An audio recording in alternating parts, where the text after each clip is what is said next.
जिला प्रशासन असाधु भद्रक प्रशासन असाधु प्रशासन हाय धान चोर सागे सामिल हवा चलो ना धान चोर सागे जिला प्रशासन मिली चुटिबा चलो ना धान चोर सागे जिला प्रशासन मिली लुट करिया चलो ना जगतपुर 4 केजी एठी 8 केजी किए करछि 4 केजी धान किए नौचंती तारा खुलासा करू। द्वितीय कथा होछि आमे आईन शासन प्रतिष्ठा के दाबी करू। भद्रक आईन शासन नहीं मिलर जहाँ कहे नेता जहाँ कहे जमी कहते everybody loves a good drought गोटे मरुड़ी की समस्ते भल पाती ये धान किणार समस्ते खुशी सीएसओ खुशी आपण मैंने खुशी तो जोटा नवीन बाबू कहते ये आपण मैंने पूरा खुशी ये आपण मान खुशी चाषी भितर ये धारणा होती अत्यंत शांतिपूर्ण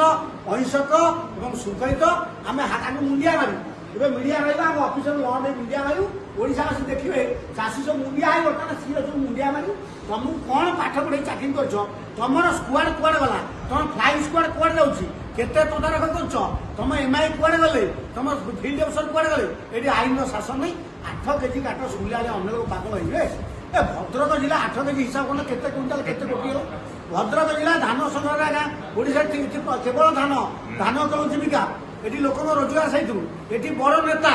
मनमोहन सामल क्षमता जिते बढ़ुची चाषी दुर्गति बढ़ लाभ कौन समस्ते जानते नेता पावर बढ़ले सुविधा हो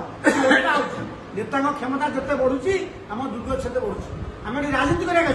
आम दाब हूँ कलेक्टर सीएसओ सब कलेक्टर आईनगत बात जहाँ करा कथा करूँ धान काट बंद हो जिला नेतृमंडली 2-3 थर लेखिकी देले 8 केजी काट आगे सफा सुखिला धान आउ तो मॉइस्चर नहीं एप्रिल मे मार्च मास है धान झंझण हो तो 13% मॉइस्चर आम आउ 4 केजी ना कथा आगे एफएक्यू माने जहाँ बिक्री योग्य खाद्य योग्य से लेवल परचेजेबल आम समस्त धान बिक्री योग्य खाद्य योग्य इंग्रेज एफएक्यू कहूनी से लिखाई एफएक्यू कौन रहा धूस काठी कुटा अगाड़ी बंका पोला पूजा बेरंगी बेगफुला कंचा अपने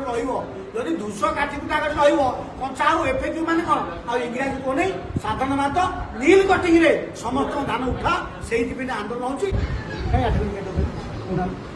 हो केते कौन ये सीताकांत पर्टिकुलर सर कहले सीताकांत मिल कहीं नब कहीं से मिल मिल पठे नाम देखो नाम फांसी आंसर काल ना बंद हो ना आम जेल फेल जेल 8 केजी काट जंगल बिहार भद्रक भद्रक बिहार पर लिखुन ଆପଣ ସ୍କୁଆଡ କୋଡ ବୁଝି ଗଲେ ମେଡିକାଲ ସାରେ ଚାଷୀ ଜାତି କି ଧାନ ଭାଇ ଭାଇ ସେମାନେ ଚାଷ କରି ତମେ କହିବ ଜଣେ ଭାଇ ଜଣେ କଥା ଖୁଟକାର ଆମର ଜାନୁଆରୀ 21 ଧାନ 27 ତାରିଖ ଆମର ଆକିସ କାମ ସରଲାଣି କିନ୍ତୁ ମୋ ଧାନ ଆଜି ପର୍ଯ୍ୟନ୍ତ ନିଆ ହଉନି ବୁଝ ଆଣିବାଣେ ନନେ ଗାଡ ଦେଖିଲେ ସୀତାକାନ୍ତ ସାହୁ